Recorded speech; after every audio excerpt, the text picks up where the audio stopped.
Hey folks, it's time for the quote of the day. And first off, let me say there was a video for the quote of the day yesterday. It just got eightsed, I guess. I don't know what happened to it. I genuinely don't. I went to go post it.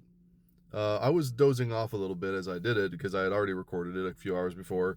And so I was like, oh, I got to post the quote of the day. I was going to take a nap. We had a long day.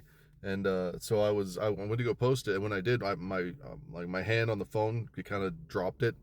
So I dropped it. It hit my shoulder and fell down, and it was gone. The video was gone.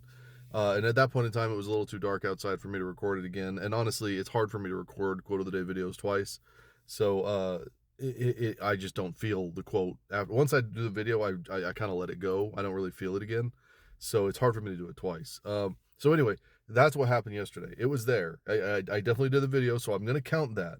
I'm going to count it because I did put the little card up with the quote on it, and I definitely recorded the video. It just disappeared into the ether, I guess. That being said, today we're continuing the birthday thing, and it is a very, I don't know if you want to call it serendipitous, fortuitous perhaps, uh, birthday today. Today is Joan Baez's birthday. Now, I know that a lot of you are like, who the fuck is Joan Baez? I don't listen to folk music. Or you wouldn't even know that she's a folk artist. But Joan Baez is one of the most important folk musicians, really, honestly, just musicians, uh, basically since the 60s, right? Like, now this is the reason I say she's important is because, yes, she did mostly sing other people's lyrics. Yes, she's mostly covered other people's songs. She has written a lot of her own, but the things that she's most famous for are covers of other people's songs.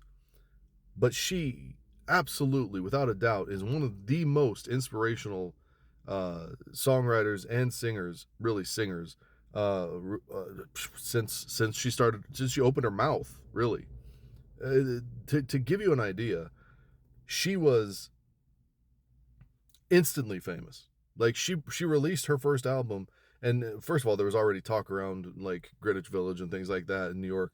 Like she was already very well known there. But when her album came out, it spread like wildfire. People were ready to hear her, and her voice was so beautiful and so magical that it just she was an instant hit. And then along comes a man named Bob Dylan. Now, she had an album out. She was already popular. She was being called the Queen of Folk.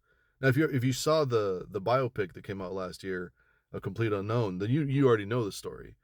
They met. They had a tumultuous love affair. They toured together for a year, and then, I mean, Dylan left her.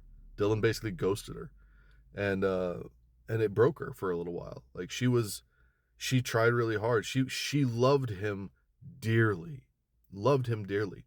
And I don't really like talking about when I talk about a woman in history or what a woman's done. I don't tend to like to bring up her attachment to men a lot of times, but in Joan Baez's case, it's almost impossible to to talk about what she's done without talking about the fact that she basically brought Bob Dylan to the forefront. You're talking about one of the most important musicians of all time, and Bob Dylan, that wouldn't probably have never, or at least took a lot longer to catch traction without her. It was her that brought him on stage for the it was the Newport Festival, I believe it was, where she really started to go, and that made him a name as well. She's the one that did that. It wasn't the other way around. Joan Baez was the star. She brought Bob Dylan up and basically created what he became. He wouldn't exist in the way that he did, and at least for as long as he did, without Joan Baez. Now, why do I say that it's serendipitous or fortuitous that her birthday happens to come today? Well, I mean, I don't know if you've been paying attention or not, but with everything that's happening in Minneapolis and now elsewhere, it's important that we understand that she has been at the forefront of political political speech, political music. Like this is somebody who was a civil rights leader. This is somebody who sang for and with Martin Luther King Jr. This is somebody who has fought for LGBTQIA plus rights. This is somebody who's fought for environmentalism, I should say. This is somebody who's fought for civil rights. This is somebody who has lent her voice to being what they now call social justice warrioring, but she's been doing that since before it was even fucking popular. Now she did kind of get that from Dylan a little bit, right? Like she had her voice out there, but it was Dylan that inspired her and encouraged her to become more political. And when she did, it changed. I mean, it became a whole new thing. It was she became the voice of counterculture. She became the voice of revolution for a lot of people. She really is one of the most defining voices in social justice today, and has been for her entire, seemingly her entire life, since the 60s at least. And I think that when you think about her, when you go just go listen to some of it. Like, I don't need to tell you about it. Just go pull it up. Go listen to some of the songs that Joan Baez sings. Listen to the way. Don't just listen to the lyrics, because like I said, the lyrics aren't necessarily usually not hers. Go listen to the way she sings. Go listen to the way that her voice just carries the message in a way that very few singers ever do. She really is inspirational. And because of that, I was excited to get to talk about her today. I was excited to get to give this quote to everybody. The quote's very simple, but it's very, very true. And I think that it's something that when you hear it, when you understand it, when you really take it to your heart, it does lift you up a little bit, because it makes you realize there is a way. I wanted to use this quote because I've known this quote for 25, 30 years or some shit like that. I've known this quote for a long time in my life, and I've always understood that she is absolutely correct. This is one of the reasons why I do what I do. One of the reasons why this channel exists is because at one point in time, Joan Baez said, "Action is the antidote to despair." That's a very simple one-line quote.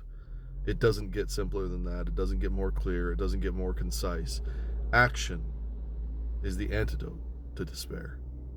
And right now, people are despairing. People are fearful. People are trying to understand what's going on in the world around them. There are people out there that, before what happened in Minneapolis happened, had no idea where we were as a country, had no idea. Like, they'd kept themselves completely isolated, completely insulated from what was happening. And yes, I am talking about predominantly melanin deficient people, but they didn't, this was a wake-up call for them. They had no idea what was happening with ICE and with law enforcement, and so on and so forth. They really didn't. And so now they're starting to see it. Now they're starting to understand. They're just beginning to, but it is important, because that despair that sets in, that fear that creeps, this is what she's talking about. Action is what's necessary. Action is the thing that makes you feel as if things could change. See, that's the thing about Joan Baez. She believed that she could change things. She always has believed she could change things. There's a quote, I don't even remember who she was talking about, but there's a quote that she had where she said that was the difference between her, and I think it was, I don't remember who she was talking to, and I really don't remember the quote that well. This is all off the top of my head. But she said something to the effect of, "I believed I could change the world, and he believed that it couldn't be changed." But that's the thing about her. She's, even in the darkest times, she's always seen, a way towards hope, a way towards true, lasting change. Now, I want to make this very clear. One of the other reasons why Joan Baez is important right now is because of her very, very, very, very, very strong stance on nonviolence. Right? She believed that we could change the world through song, through discussion, through conversation, through methods outside of violence. She is very anti-war. She's very anti-violence, very anti-hurting people. And so, you have to imagine that seeing what happened uh, in Minneapolis has her ready to go, right? I'm sure. I mean, she popped up at the No Kings protests earlier this year, or last year, I guess I should say. But she's been popping up. She's been adding her voice to the fight that we are currently in, and I think that it's important to recognize that. Happy birthday, Joan Baez, and everybody else. Take care of yourself. Take care of others. I'll talk to you soon.